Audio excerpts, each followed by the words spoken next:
আদর্শগত ভাবে ভালোবাসতে পারেন, এই যে আপনাদের গণতান্ত্রিক অধিকার কোন দোষের বিষয় নয়। কিন্তু সেদিন আমি যে দাঁড়িয়েছিলাম তখন আপনার প্রকাশ্যে বলেছিলেন যে আওয়ামী লীগ করিয়া দায়ী করি আমি তারাকে ভোট দেব, এবং ভোট দিয়ে আপনারা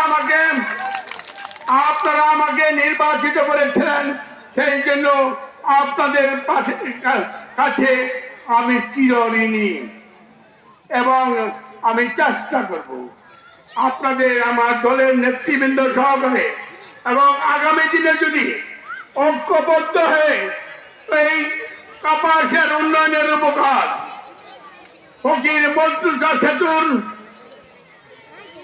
প্রবক্তা স্বপ্নদ্রষ্টা বাস্তবায়নকারী এদেশের গরিব দুঃখী মেহনতি মানুষের অকৃত্রিম বন্ধু উন্নয়নের উপকার রাস্তাঘাট স্কুল কলেজ মসজিদ মাদ্রাসা মক্তব খেলা সংগ্রাম থেকে শুরু করে মন্দির থেকে শুরু করে এমন কোন উন্নয়নের ছাপ বাদ নেই যেই ব্যক্তির, সেই তার নাম হলো ব্রিগেডিয়ার আসম হান্নান শাহ।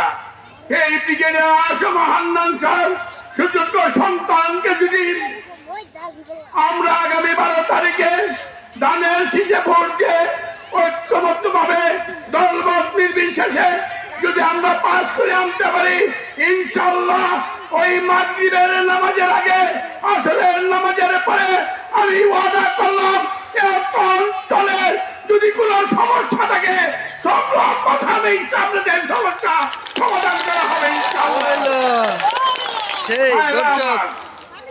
এবারে আমার বয়স হলো 80 বছর বয়স, 81 চলছে। আমি বহুত নির্বাচন দেখেছি, চেয়ারম্যানের নির্বাচন দেখেছি, মেম্বারের নির্বাচন দেখেছি, এমপিদের নির্বাচন আমি দেখেছি। অন্যান্য নির্বাচন ছিল নেতা নির্বাচন করার জন্য ভোটের ব্যবস্থা করুন, কিন্তু এবারে নির্বাচন ওই নেতা নির্বাচনের নির্বাচন নয়।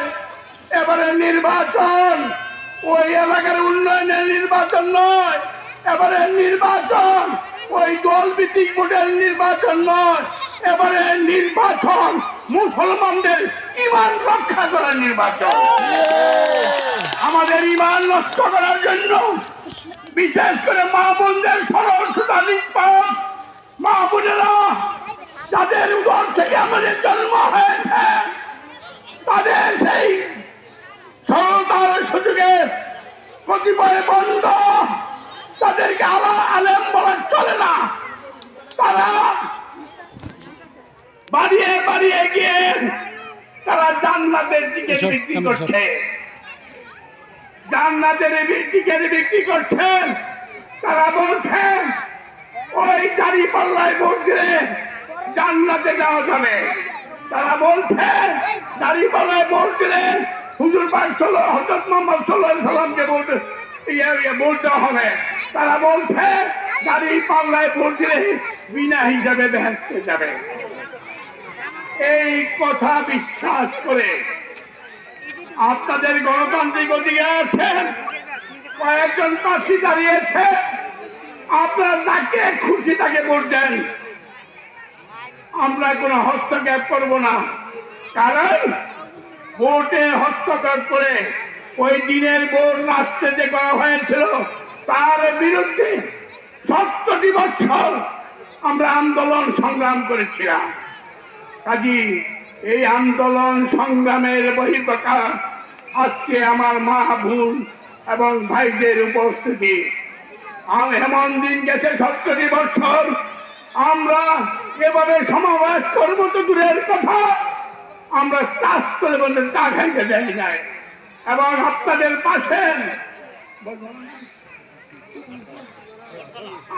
পাশের গ্রাম জয় পাহড়ি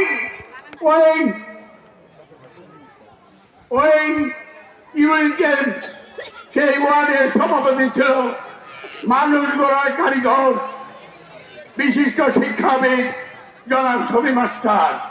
ছবি মাস্টারকে সেদিন বিনা অন্যায় বিনা কারণে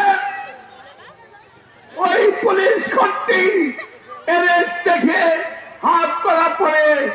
আমাকে জেলখানায় পাঠিয়েছিল। জেলখানায় পাঠানোর পর শফি মাস্টার আর ফিরে আসেনি।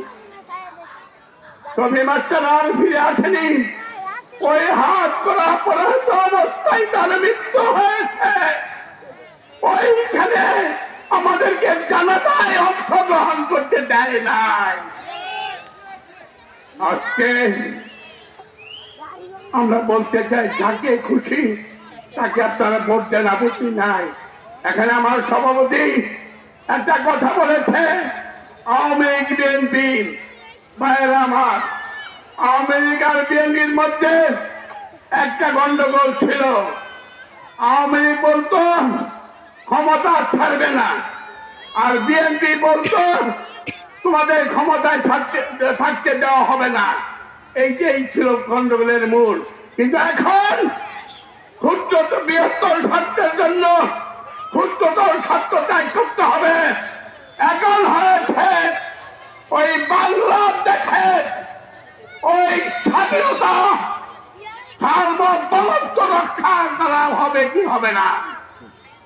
1971 সালে আজকে যারা আজকে তারাই আবার নির্বাচনে দাঁড়িয়ে ওই 54 বছর আগের প্রতিশোধ নিতে চায়। তাদেরকে আমি বলে দিতে চাই, আসন দেখে যান। এক ওয়ার্ডের মধ্যপাড়ার একটা মিডিয়ে তারা যে এসেছে এবার আর মা বোনদের প্রতি অত্যাচার 71 সম্মানে করেছেন। সেই দিন নাই গোটাতি খাপলা খাপলা সাধু খাইতে 71 সালে আপনাদেরকে বিদায় করেছিলাম বুলেটের মাধ্যমে। এবার চিরদিনের জন্য আপনাদেরকে বিদায় করা হবে আগামী বৃহস্পতিবার ব্যালট পেপারের মাধ্যমে তাদের সিটে ভোট দিয়ে। আওয়ামী লীগের ভাইয়েরা আমার, আওয়ামী লীগের ভাইয়েরা আমার, আসুন ওইটা আমরা ঋণী, তাই আসুন এবার দলমত নির্বিশেষে আমরা ঋণ পরিশোধ করি। একটা কথা আছে, মাল্লাম করি না সাল্লাম ইসকুলিল্লাহ, কোরআনে লেখা আছে, কোন লোক কোন লোকের যদি উপকার করে তার প্রতি যদি কৃতজ্ঞতা প্রকাশ না করে মৃত্যুর সময় আল্লাহর অকৃতজ্ঞ হয়ে মারা যায়। আসুন এই 30 লক্ষ শহীদের প্রতি আমরা ঋণী, আমরা ঋণী। 3 লক্ষ মা বোনদের প্রতি আমরা ঋণী। এই ঋণ পরিশোধ করি।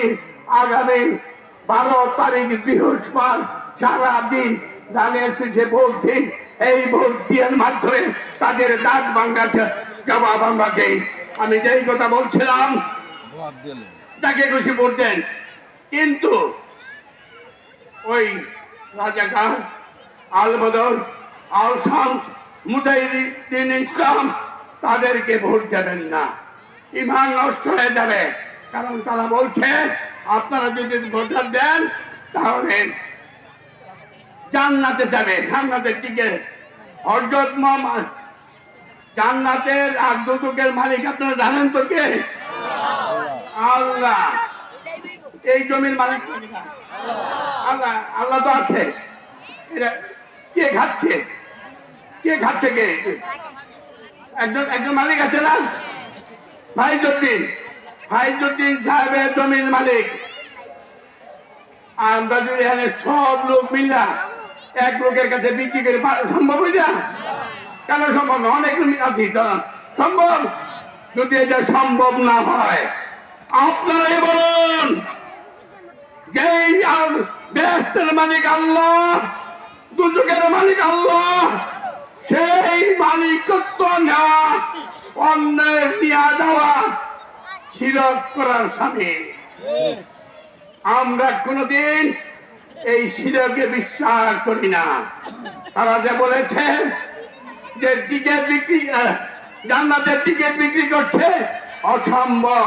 হযরত মুহাম্মদ সাল্লাল্লাহু আলাইহি ওয়াসাল্লামের সুপারিশ ছাড়া কেউ বেহেশতে যেতে পারবে না। বেহেশতে যাওয়া সম্ভব না। ওনার সন্তানের নাম জানেন? মা ফাতেমা। এই মা ফাতেমা কে হুজুর পাক সাল্লাল্লাহু আলাইহি ওয়াসাল্লাম একদিন ডেকে বলেছিল, মা তুমি আমার সন্তান, তোমার তো ইমান